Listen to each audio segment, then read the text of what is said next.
Stanko's pinned in the far side corner of marksman territory. He'll be doubled up there. Manning trying to lend Stanko a helping hand. Roanoke's able to roll one fresh body onto the ice in the meantime. Came free up the far side wall. Roanoke trying to hold it in through O'Day and Gallagher just inside the Fayetteville blue line. Gallagher whips it across the blue line. Roach will collect it right wing side. Now Roach driving in the slot. He'll shoot. He scores! Billy Roach snaps it from the low slot after crossing through a few different Fayetteville defenders. And he's brought this back to a one-goal game. 2-1 marksman with 2:59 to go in the first. Well, the credit there, you have Stanko in the wall battle along with Manning. Gallagher rolls off the bench for Schlodek, and then it's a board battle that O'Day and Gallagher have to win. It's just inside the blue line, and Gallagher floated one across from the far point to the near point. Roach collects it off the dasher. He knows everyone was over to the left wing side. He's got a lot of space on the right wing, and he's able to cross through a couple of black jerseys and find a soft spot in the low slot to flip that puck right to the roof of the net.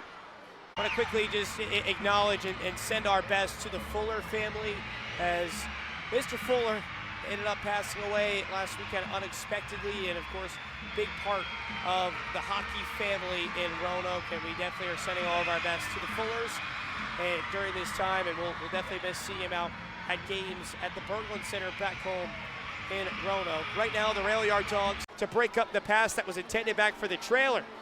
Pepe will leave the puck for Jansen. Jansen into the Fayetteville zone. Widmar, left wing side, dangles through the slot, net shot, scored! Joe Widmar has tied this game at 2-2. 17:58 to go in the second. Great work up the neutral zone by the rail yard Dawgs, and down the left wing side, Widmar got to Walton. Great finish by Roanoke's number 8, his 7th goal with the rail yard Dawgs. Should be Pepe and Jansen, I believe, on the assists. Kelly, who is right in the vicinity, I don't think he ever got a piece of the puck. But Roanoke has tied this game back at 2 after going down by a pair.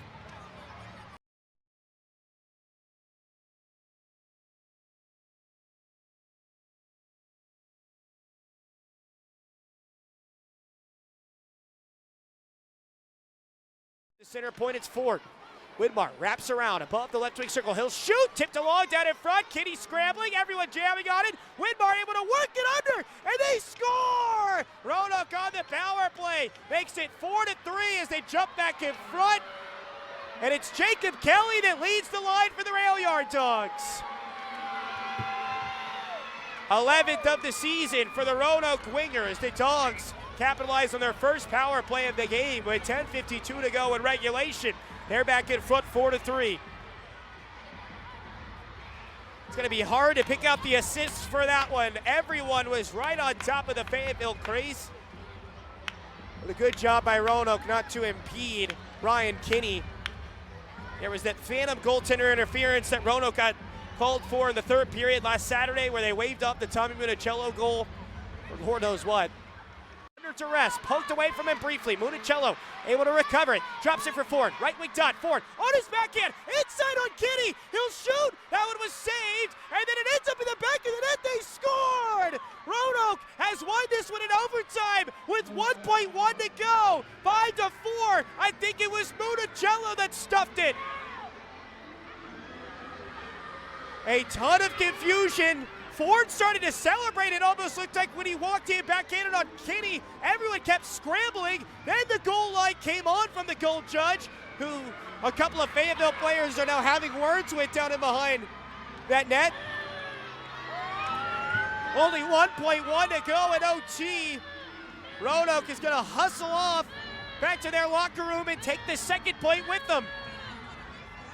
And the school day curse is over. It's the first time in 4 years the rail yard Dawgs have won one of these things. 5-4 in OT. We'll see who ends up with the credit for the final goal. I still don't even know who was able to actually tap it home.